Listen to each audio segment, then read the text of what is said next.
እሺ ሰላም እንዴት ናችሁ? የገርሱ ኢንተርቴይንመንት እና የዩቲዩብ ተከታዮች ሰላም ናችሁ? ዛሬ ይዤላችሁ የመጣ ቫይግራ ወይ ሳልደናፊል የሚባል መድኃኒት ነው።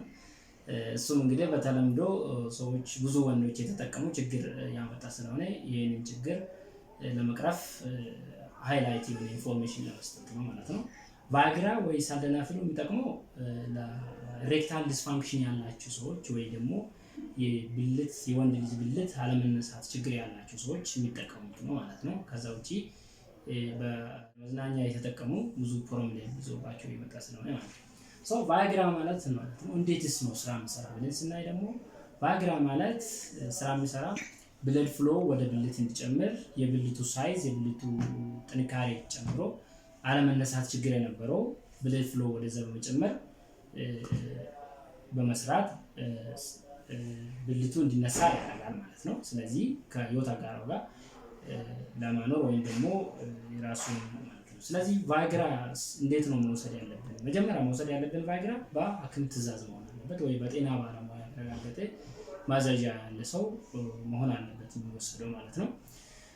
ሁለተኛ ደግሞ መድኃኒቱ የሚሰራ ከወሰድነው ከ30 ደቂቃ በኋላ ወስደነው 30 ደቂቃ በኋላ እስከ 4 ሰዓት ድረስ ደም ስራችን ውስጥ መቆየት ይህንን የብልት አለመነሳት ችግር ያላቸው ሰዎች ለ4 ሰዓቶች እንዲነሳ በማድረግ እርካታውን እንዲያወጣ ያደርጋል ማለት ነው። ፎር ዘ ሴክሹዋል ኢንተርቴይንመንት ማለት ነው። ማወቅ ያለብን ደግሞ ይህንን መድኃኒት በ24 ሰዓት ውስጥ አንዴ ብቻ መውሰድ ያለብን። ከዛ በላይ የምንወስድ ከሆነ የራሳችን ላይ ችግር ስለምናመጣ ማለት ነው። እንደዛም ደግሞ ከአልኮል ነክ ነገሮች ጋር መውሰድ የለብንም። ምክንያቱም ከአልኮል ነክ ጋር የምንወስድ ከሆነ የብልድ ሰርኩሌሽን ወይም ደግሞ የደም ዝውውሩ ወደ ብልት የሚሄደው ስለሚቀንስ ብልቱ እንዳይነሳ በማድረግ እንትን ያደርግብናል ማለት ነው። ሶስተኛ ብለን እናንሳ ወይ ላይት የሆነ ምግቦች ወይ ከባድ ያልሆኑ ላይክ እንደ ፋት የሆኑ ምግቦች ይወስናቸው ይህን በዚህ መልኩ እንጠቀም ያደርገናል ማለት ነው። ሌላኛ ደግሞ ስናየው የጎንዮሽ ወይም ደግሞ ሳይድ ኢፌክት የምናየው ነው። ጎንዮሽ ወይ ሳይድ ኢፌክት መጀመሪያ የቸስት ህመም ወይ ደግሞ የደረት አካባቢ ላይ ህመም ሊያመጣ ይችላል።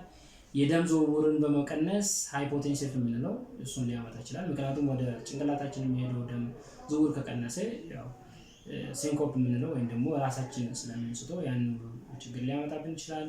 እንደዛም ደግሞ የጨጓራ ቁስለት ሊያመጣ ይችላል። የጉበት የኩላሊት ችግር ሊያመጣ ይችላል ማለት ነው። ስለዚህ ጠቃሚ መረጃ ነው ብለን ፓርት 2 ደግሞ